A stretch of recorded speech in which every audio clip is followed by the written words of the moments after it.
Kugan Cassius, IFL TV with MGM Marbella. With me, I've got Anthony Crolla here in Gallagher's gym. How are you? I'm good, Coog, I'm good. Just in our training now at the minute. You just saw us doing a bit out there for September the 13th at the Manchester Phones Arena again. So no, I'm in the hard, I'm really in like the thick of things now, real hard part of camp.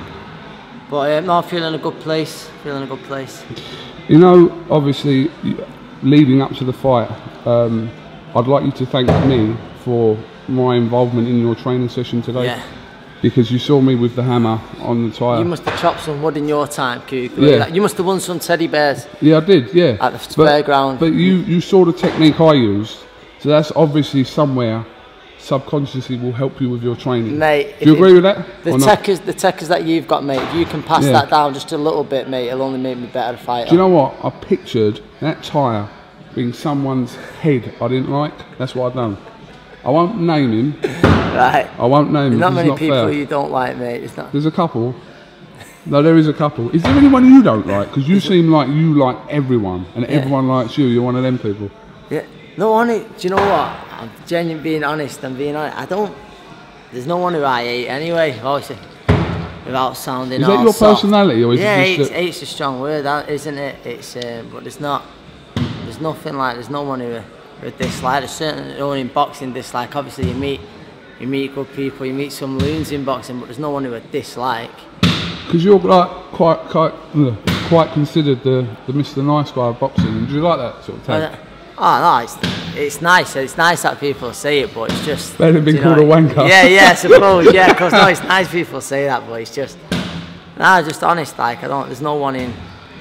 Oh, you can't hold grudges, can you? But have you never sat in a press conference and been aggravated enough to really give it? Or no, people say things. But I've always looked at it like this in boxing. It's great the hype's on a fight, but nine times out of 10. All right, once that final bell goes, it all gets put aside, everyone shakes hands, so I think, I'm not going to use a load of nervous energy up and a load of crazy energy up in doing that before it. But I understand, obviously, you have to sell a fight, and it's great when people get behind that, obviously, and it sells tickets, but whatever. It's interesting, because the way some boxers approach fights is obviously their way of dealing with that psychological aspect of it. Yeah, and yeah. Like, it goes back to when Tony Bellew used to be aggravated when he used to go into press conference and sort of rile himself up, but now the last couple of fights he's at cruiserweight, he's chilled out a little bit, chilled completely out. Oh, I know Tony well, and like you say, I think he felt the need to be really fired up, and he wanted to hate his opponent, and that's just the way he was. But that worked for him. That worked for him, and you know, Tony's a nice lad. What a nice lad. Do you know? It's just away from the camera and stuff like that. That's what he feels he has to do, and if that gives him the benefit, if that gives him the benefit, then it's the right thing to do, because you've got in this game, you've got to do whatever you feel brings the best out of you. Absolutely. Saying that, his next fight potentially is against Nathan Cleverly. No, that might be genuine. Yeah. No, that's what I'm saying there about like grudges. It's great, whereas obviously Nathan Cleverly, Tony Bellew, they don't like each other, and it is genuine. They've got history. They've got history. Just like George goes Carl Frotchen. Without contradicting what I was just saying, it is brilliant when people get involved. I'm sure that'll sell a lot of tickets. Genuine. Of course, if it's genuine, if it's genuine, that's what I mean. So obviously 9 times out of 10, it's not. If it was genuine with me and someone, then obviously, well, I don't know. I've never had it, so if it did, then obviously I know people like me, when you thought John Murray were trying to entice that into a situation, but that never happened. And no, people like was and stuff, but I knew me and John was going to shake hands after it and be mates, so I thought, I'm not going to slag John off and he wasn't going to slag me off, do you know what I mean? It was just business. No, absolutely. I think it was more between your trainer and Joe. That was the sort of needle come from. That was more the needle, but like me and John never had a problem, and obviously not had a problem since. Okay. Just do me a favour, just one press conference before you retire. Can you just loon out? Just for IFL TV, will you just do something really out of character? I'll go crazy kid, I'll go crazy kid, start flipping tables and stuff. Oh, no, keep doing what you're doing. But like I said, opponent-wise for September the 13th, a lot of talk still going on, so nothing as such to report yet. I know, like I said, Eddie's working hard, and funny enough, I was just saying to you then, he's just sent something over which I'm not read yet. So hopefully that'll be to do with nailing down your own opponent for the 13th. I'm not sure who it's going to be. Obviously, originally Richard Abril was the plan, but you know, he's got a lot of disputes going on. Yeah. And obviously, it's a complicated situation. Yeah, that's what I mean. So I've just got, obviously, as gutting as it is not to be fighting for a world title that looked like it was going to happen in Manchester, I've just got to get on with it. I've just got to get on with it, be professional about it. And listen, I'm a believer in everything happens for a reason.